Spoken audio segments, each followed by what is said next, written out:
Hi Jess, welcome to Diverse Talks podcast. It's great to have you here.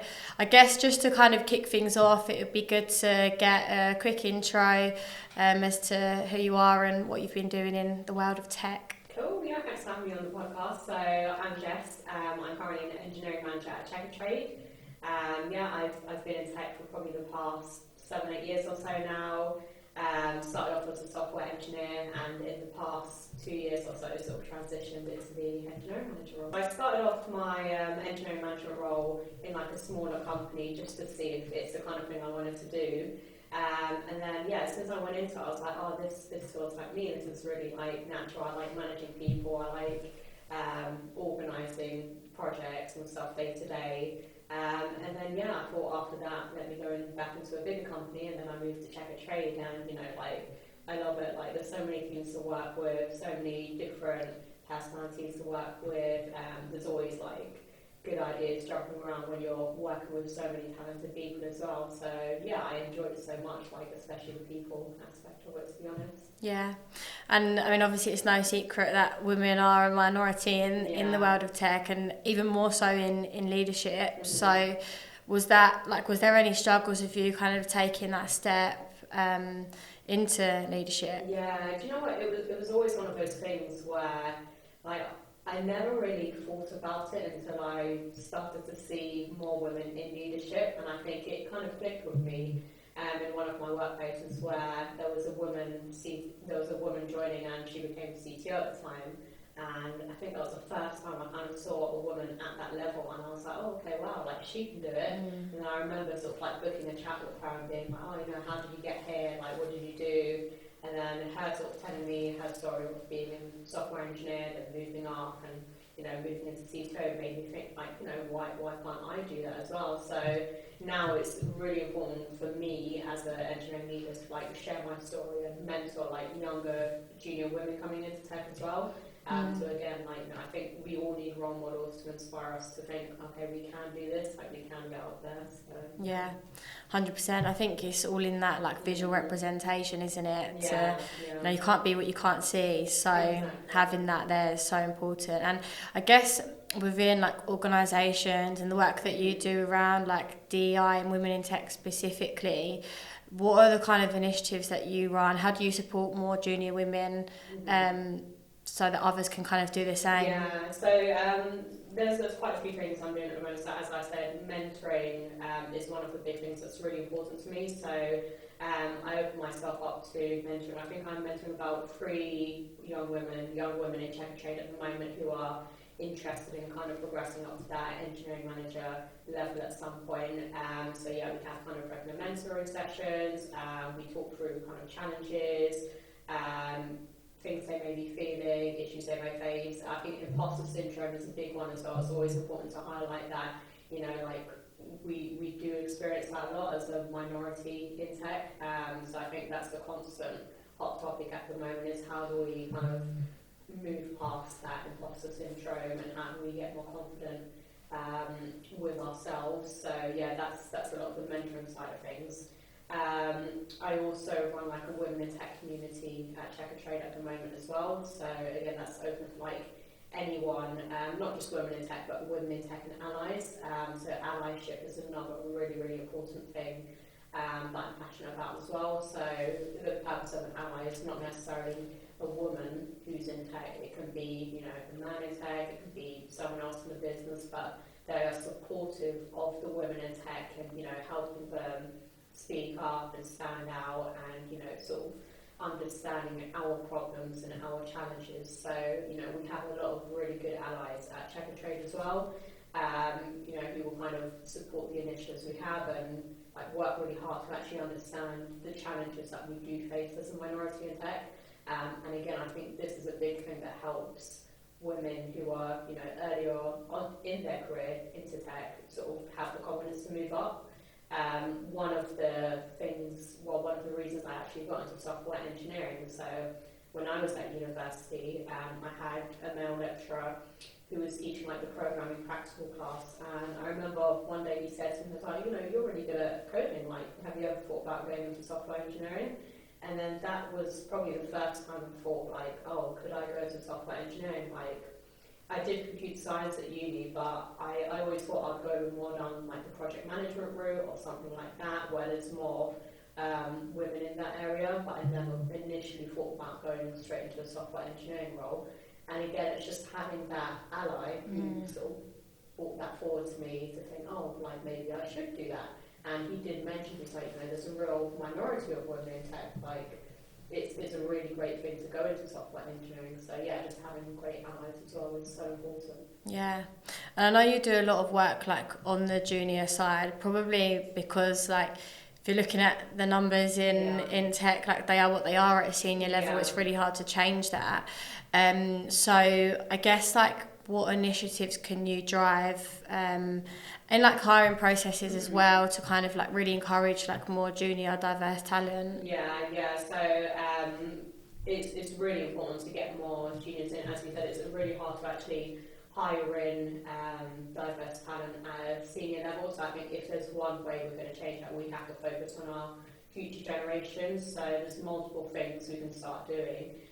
One of the big things I did last year was run like a junior hiring day, and the purpose of doing an actual hiring day is you're not like vetting CVs there and then to, you know, try and bring people in. You're having like a big sort of open day where you bring loads of candidates in at a junior level. These are people from, you know, boot camps, you know, self-studies, some from universities, or people from all different sorts of backgrounds, and that's how you're going to build these diverse teams, is not just looking at, oh, okay, we need people with computer science degrees or this experience or that experience, but looking at people with different backgrounds and have had different experiences or different routes into tech. That's how we're actually going to get diverse talent in. Success of the hiring day was really great. Managed to meet a lot of really great women engineers there. We were lucky enough to hire in one to tech trade as well at that time. That's the big thing at the moment, is hopefully hiring in more juniors in the future.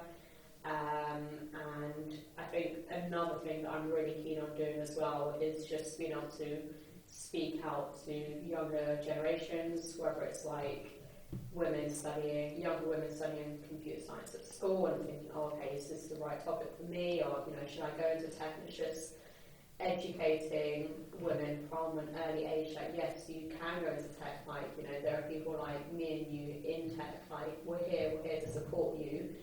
So I think again, it's just really important to talk to those younger generations early on about, like, you know, coming to tech. Like, there are people like me and you here. Yeah, I think like education is just like such a core part of obviously why people choose what they do when it comes to work, and there's just such a lack of, like, I don't know, disconnect for tech and for engineering for like women especially. 100%. Yeah, like I remember when I was in sixth form, like, I always really enjoyed IT and computers and everything.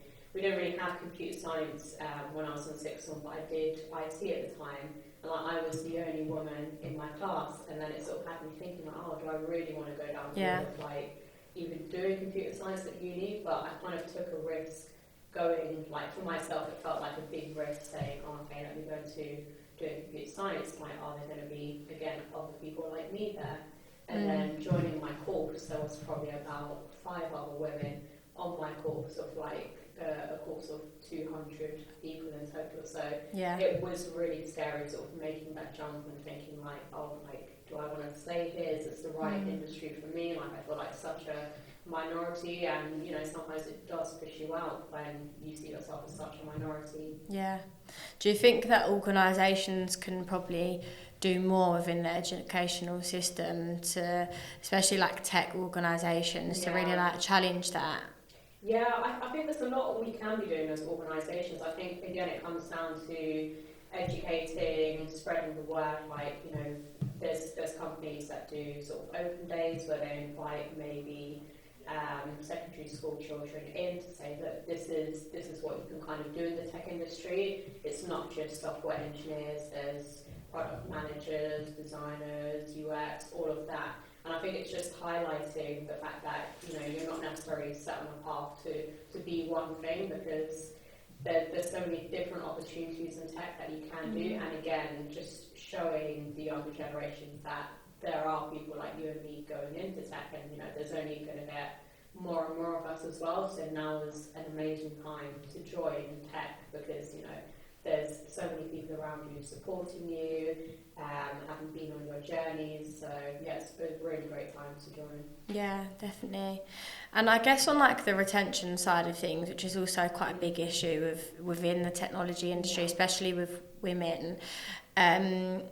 What have you seen any like successful initiatives that really like help drive retention, or what do you think that like companies can do to make sure that once they actually have, you know, women within the business, that they keep them? Yeah, 100%. This is a huge thing. So there's actually some statistics around, I think, women who get above a certain age, you know, once they have children and stuff like that, there's actually, I think, a high percentage, something like 80% of them do not return back to the tech industry. And I think it's because the tech industry obviously changes so much. So to be able to go back into the tech industry after, say, you know, 2 to 5 years out, which is, you know, what a lot of women take when they have children, it's scary. Like I've seen a lot of my women colleagues come back into tech, and like it really takes a long time to get back into things. So organisations need to be offering the right kind of support, and this is where we can talk about returnships as organisations. And returnships are supporting women who have had a career break going back into tech.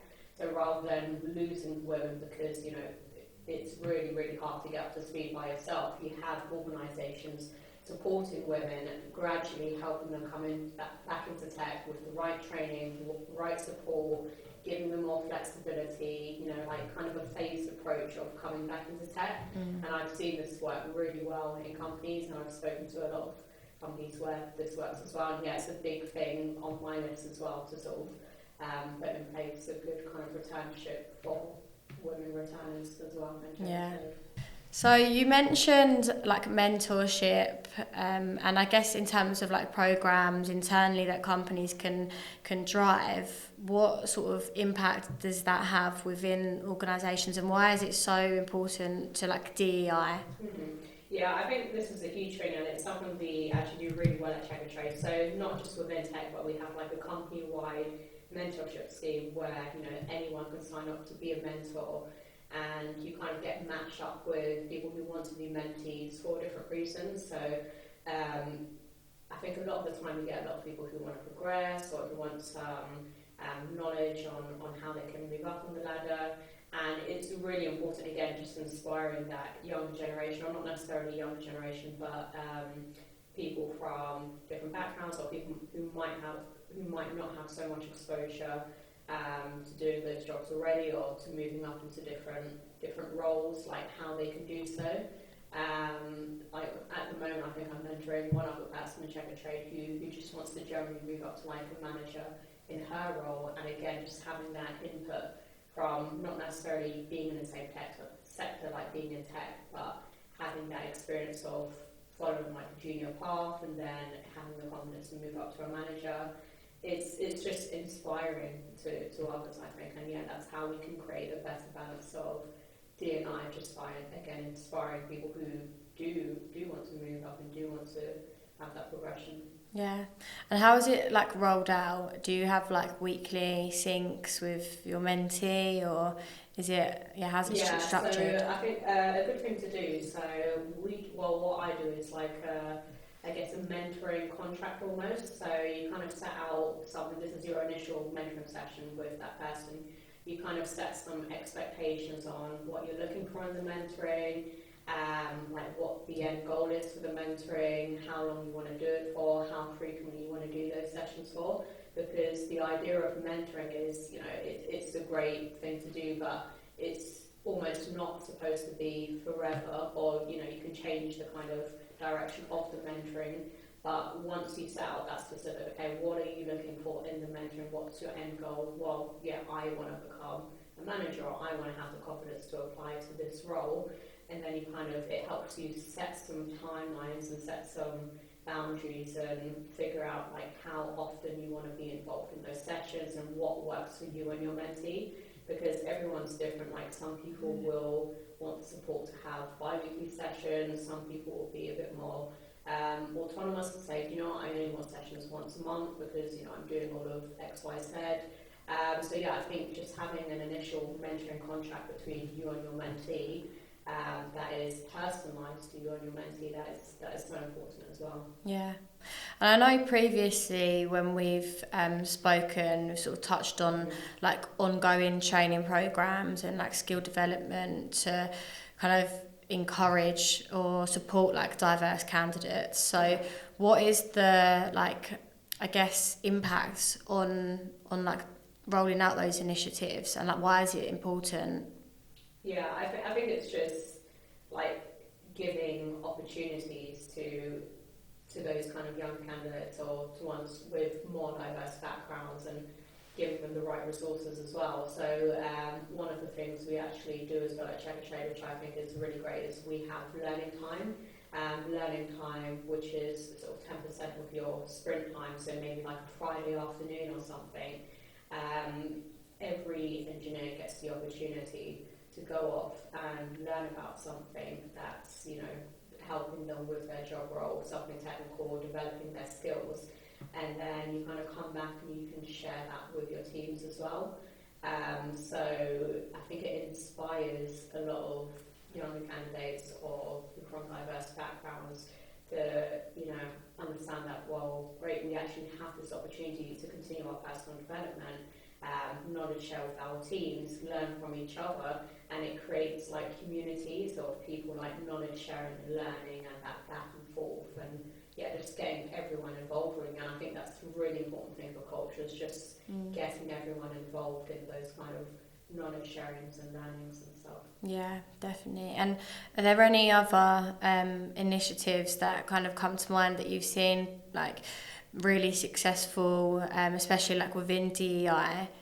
I know Check a Trade are doing a lot, so I think one of the things I really like going to, that I know a lot of external companies are doing at the moment, is the hackathons. So there's a lot of big hackathons that generally go on.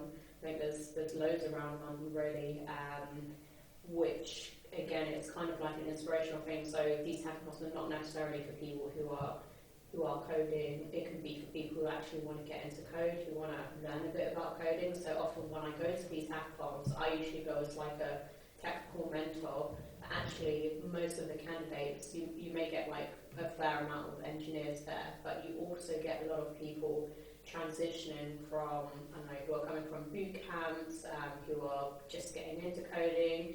You get people who are maybe not even into coding at all, maybe more of the project managers, design, but who maybe want to try and see how coding is. By holding these events, you know, you get to socialise with engineers and sort of have those diverse communities, again, creating those communities and learning from each other, working together, and, you know, you're inspiring each other, like, this is what it's like to be an engineer, this is, you know, what we kind of have to do day to day. You get to chat to each other, you know, these are usually social events as well, just as much as they are like coding and presenting and team working together. So yeah, I think the community aspect of like the hackathons and some of the events that people can take their time out to go to, like, you know, don't be scared if you haven't started coding, but if you've even ever thought about what is coding, then find a hackathon, go to it, socialise, you know, have a dabble in coding and actually just see if you like it. Yeah, definitely. I feel like it also gives that opportunity for people that you mentioned, probably similar to yourself before you started, that didn't really know the kind of routes that you could take or what you could get into. So it's really good like opportunity to do that as well.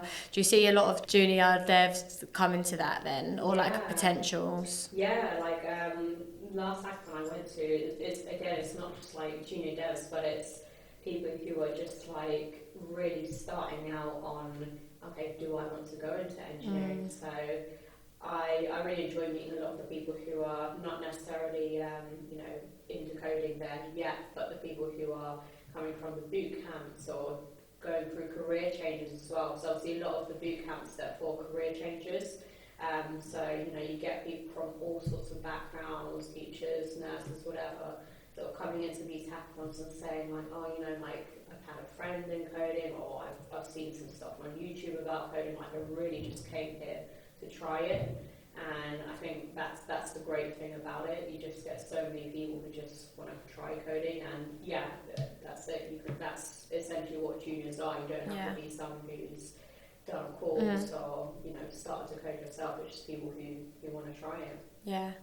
And I know Checkershade are doing a lot around DEI and other organisations too, but how do you kind of like track and measure the success of the initiatives? Yeah, so we have a lot of goals. We have like a women in tech and gender and diversity bubble that we sort of get together as. There's people in like the HR team and the people team who sort of manage the metrics on that as well, but we do have a lot of measurables as a company that the people team manage to sort of actually see if we are being successful against the goals we're setting ourselves, like if we're aiming to increase more women in tech, if we're aiming to have more junior hires, or increase diversity overall. Like, first of all, what can we be doing to do that? And a lot of the kind of the things we're doing come from the meetups where we talk about, okay, like how can we make changes, what can we do, how can we attract more diverse talent, and then it's the measuring it after. So yeah, great, we're doing these things now, but has this actually had an impact? Like, how are we seeing this change? And I think usually every few months or so, our people team just generally update us with the stats and saying, like, hey, like, we've had an increase in more women applying, even that's a really big thing, just seeing. So for example, one of our things was let's improve our job descriptions so they're less sort of masculine, but they also attract female talent as well. So there's a big thing around how you write job descriptions. And it's funny because a lot of women won't actually apply to a job if they don't meet 100% of the criteria or 95% of the criteria or something like that. So one of our big things was, okay, let's rewrite some of the job descriptions and not use so much masculine language, and then we can measure and see, actually, are we going to get more women applying? And then you can obviously measure, are we getting more women applying? Has this been a successful thing we've implemented? Those are the kind of things we track. Yeah, and not just at Checkershade, but like in your career in general, have there been any initiatives that haven't worked, or like initiatives that people talk about that really it's like, does it actually really add any value?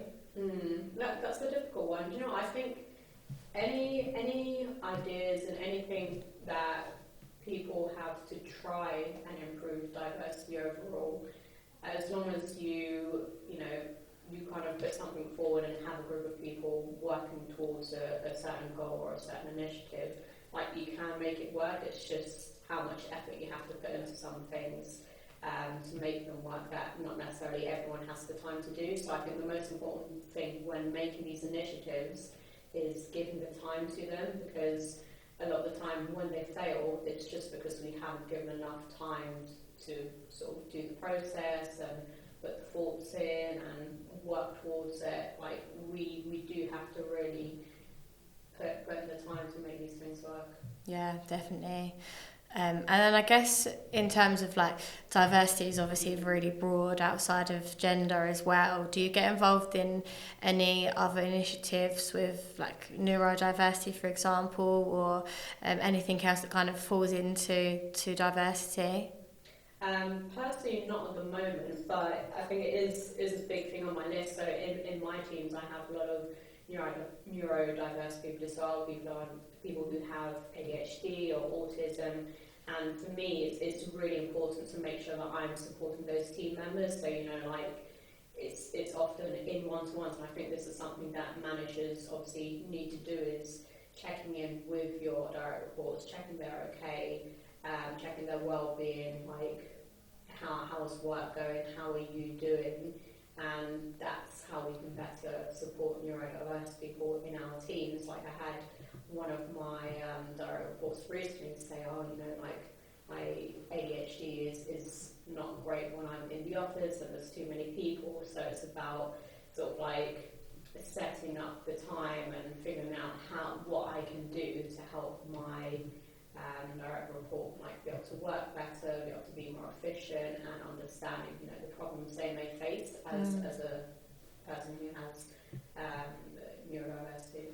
Yeah, definitely. I think as a leader, it's probably so important to have that awareness, especially where it's invisible. It's not like gender where you might be able to, tell. So I think from like a leadership standpoint, it's probably really important. Yeah, just having those open conversations with your teams and recognising those conditions and how we can help and how we can support is just so important. And then I guess in like on the interview side and processes, I know it's something you're pretty involved in. I guess the obvious is, when it comes to the interview process, like always, ensure there's like female representation or diverse representation. But is there anything outside of that which really kind of sticks out to you as like a good like diverse hiring process? I think it makes so much more of a difference when I'm interviewing and there's people from diverse backgrounds, or there's women in the interview process. And I think speaking up about what we're doing as companies to improve overall D&I really helps as well. So often when I interview candidates, I will talk about the kind of initiatives we're working on, the fact that we have a women in tech community, the fact we're trying to improve D&I overall. And I think that's also how you can understand whether that's something candidates are also passionate about as well. And I think it's great to just add to the organisation on people who are more passionate about supporting those initiatives. Like a lot of times when I talk about these initiatives with candidates interviewing, they'll sort of come back and say, hey, great, I've done junior mentoring, I've been part of that. And I think the most important thing when interviewing, a lot of the time we're looking at culture and how to add to culture is culture add. So looking for people who do want to add to that culture, who maybe have new ideas, who maybe have new techniques, and bringing those people into the company to help with those initiatives as well. So would like D&I be something that you would ask about in an interview? Not necessarily ask about, but I would sort of bring it up that, hey, these are some of the initiatives we're working on, have you done anything like this before? How do you feel about this? I like to get opinions on what people kind of feel about these issues. It helps you just get an idea of, again, what have people done? Have people been involved in this? Are other companies driving these initiatives as well? And is the candidate interested in these initiatives as well? Or do they support them? How do you maybe like try and encourage other leaders to be more vocal about DEI? Because if it's not driven from the top, then it's very difficult to actually implement any changes. So yeah, 100%. And I think it comes down, like you said, it comes from the top. It comes to the open conversations we have. It comes to understanding everyone in the organisation and their opinions and their views. So we have a lot of different channels in Check and Trade where there's one for women in tech. We have a few different communities as well, community channels, and often what people do, or even people at the top do, is sort of post questions into that channel and openly get advice from. So for example, when we were rewriting the job descriptions, one of the men, he was a head of engineering, and he was rewriting the job description, and he said, I actively want to attract more women to apply. So he sort of posted in the Women Tech channel and said, hey, what do you think of this? Is there any way I can improve? And I think it's just that openness of being able to get advice from each other as well. You can be at the top and you can try and advocate for women in tech and diversity, but it's also listening to the opinions of others and getting their help and getting their advice, which really sort of adds to it all as well. Yeah. And I guess if you could go back and start your career all over again, is there any bit of advice that you would really like to take with you? Anything that you've really learned, from your journey, I guess, from engineering to management and everything that you've been through professionally? is there anything that stands out that is a piece of advice you'd like to give out to people? Yeah, definitely. I would say 100% the biggest piece of advice I would encourage everyone to have a mentor or to seek mentorship somehow, because that's one of the biggest things that helped me understand like where I wanted to go, what I wanted to do, what the possibilities were. You know, you talk about challenges I faced or how I feel as a minority in tech, and I've had a lot of different mentors throughout my career, and I think having different mentors as well, and again this comes back to like creating that mentorship contract for, okay, how long are we going to mentor for, and I think it's really helped having different mentors at different points in my career, because these different mentors bring different things to me and have brought different things to me in different aspects, and helped me progress to the next level. And then sort of when I'm at that next level, it's like, oh, okay, you know, like I would like mentoring from someone else with slightly different experience. So I think seeking out a mentor is the one biggest piece of advice I can give, like whether it's someone who's maybe in a position you might want to be at one day, maybe someone who's doing something similar to you. So for example, they might have been through a career change, or something like that. Just seeking a mentor that can help you progress and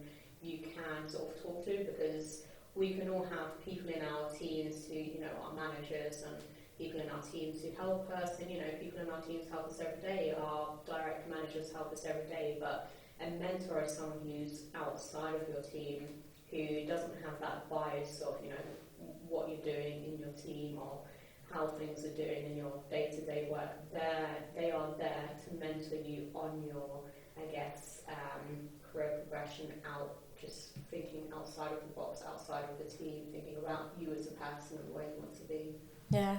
And how would you like encourage more senior people to actually want to mentor? Because you know, life's busy and there's a lot on their plate, and it's like, maybe from their perspective, like what do they gain from being a mentor? Yeah, I think at the end of the day, by being a mentor, we're constantly learning as well. We're learning how we can, again, if you're passionate about D&I, like we're learning how we can make things a better place, or understand the challenges of minorities coming into tech. We're learning about different kind of personalities, you know, you're learning to work with different types of people. And I think that's an amazing thing to be able to do as a mentor, is work with so many different types of people. So, you know, find the time, even if it's just a quick 20-minute session a month you have with a mentee or a mentee or two, like find the time to just broaden your horizons and talk to someone new, learn about different types of people and how they work, and it helps us improve how we work with our teams as well, just by understanding different people and the challenges they face, and yeah, all of that. Yeah.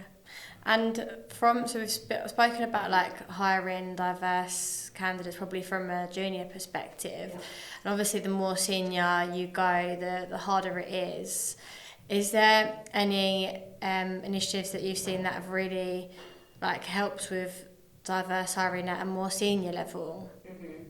Yeah, I think that's a difficult one, but I think having a good careers matrix in place can really help, like identify what it takes to kind of be in each role, and having set responsibilities for each role, and knowing what you can do to, or what you need to be doing to be in that position, but also what you can do to be at the next level as well.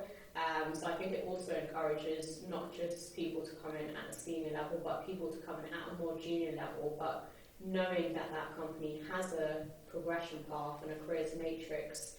You know, they may want to join on the fact that, okay, do you know what, I'm a mid-level engineer now, but this company has such a good careers matrix in place. Like, I know that if I join this company, they can support me into becoming a manager one day. And honestly, that's a big reason why a lot of people do join Checker Trade. It's been a big reason for a lot of the people who have joined recently have said, oh, you know, I love the fact you guys have a careers matrix, you have progression paths, you have managers supporting you, and yeah, that essentially helps people get to those senior levels as well. Yeah.